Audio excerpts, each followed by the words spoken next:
nós trazemos à tona o debate sobre democracia direta, nós estamos indo a fundo, indo direto no debate sobre esses filtros que a burguesia fez desde a Revolução Francesa até hoje, né?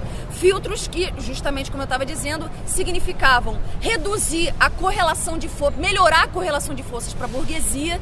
Quando eu falo correlação de forças, o que eu estou querendo dizer é que quando a gente faz uma análise comparativa das forças do adversário, dos conservadores e nós, a gente mede a correlação disso.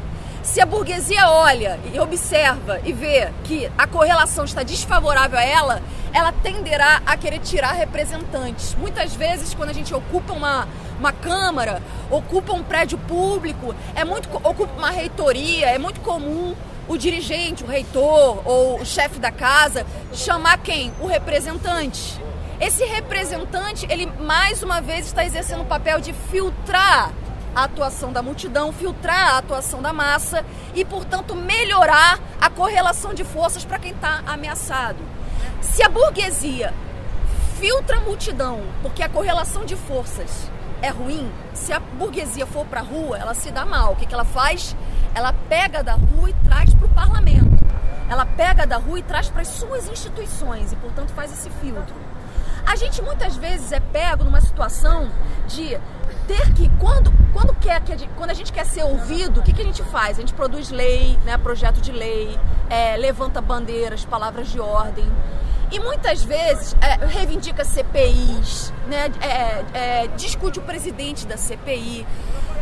Isso daí é um instrumento que a gente tem encontrado para fazer pressão para que um modelo de administração pública vá se horizontalizando e as vozes populares sejam ouvidas. Só que é preciso tomar muito cuidado, ao meu ver, e eu acho que essa é a minha maior contribuição aqui, ao menos eu vou tentar fazer isso, para que a gente não caia numa armadilha de também tentar apenas mexer na lei para que essa lei facilite para nós. Por quê? Porque quando, por exemplo, a gente encara a lei de iniciativa popular, em que a gente cria o povo ele pode elaborar um projeto de lei, desde que tenha uma reunião de assinaturas ali, em especial de associações e entidades. A gente olha para a realidade das associações e entidades e vê que elas estão extremamente burocratizadas, não tem enraizamento na população, não faz trabalho de base, não tem um cotidiano de diálogo, de formação política, de propaganda, de agitação no dia a dia dessas pessoas. E aí, como é que a gente vai fazer um projeto de lei se a gente não tem esse enraizamento?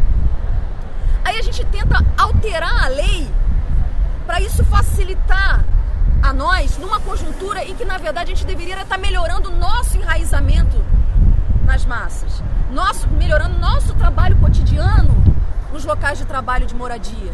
Porque aí um projeto de lei ele vai se tornar muito pouco para os anseios dessa multidão já trabalhada, já formada. A banda de Möbius seria isso aqui, ó. É uma espécie de figura geométrica que, por exemplo, a geometria que a gente aprende na escola não admite isso aqui como uma figura geométrica. Por quê? Não tem dentro nem fora. Não tem dentro nem fora. Não tem lados, é um lado só. Eu começo aqui e termino aqui. Só que é uma unidade, mas é uma unidade na contradição. Não tem dentro, não tem fora, mas tem dentro e tem fora. Às vezes o que é dentro está dentro, mas às vezes o que é dentro está fora. A gente não sabe bem ao certo o que é. Por que eu estou fazendo isso? Para mostrar o seguinte: a gente pode trabalhar com a perspectiva da organização sem a ingenuidade de que a gente não vai ser penetrado pelo que está fora. Isso que da banda de Möbius nos ajuda a entender que, da mesma forma que nós não temos um dentro e um fora muito claro, nós somos uma mistura do que nos interpela e do que nos ensinaram desde criança, do que a gente come, do que a gente bebe. Da mesma forma que nós somos essa banda aqui de Möbius, essa coisa que o dentro e o fora está confuso, as organizações também são assim. e que a gente não pode ser ingênuo em crer que essa organização vai ser intacta, não vai sofrer penetrações da lógica do capital.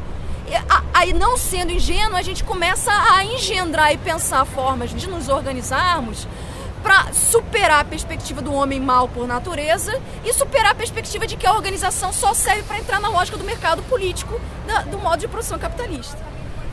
A gente reúne 500 mil assinaturas e o Renan Calheiros não cai. A gente anda da Candelária para Cinelândia, da Cinelândia para Candelária, da Candelária para Cinelândia, da Cinelândia para Candelária e nada, né?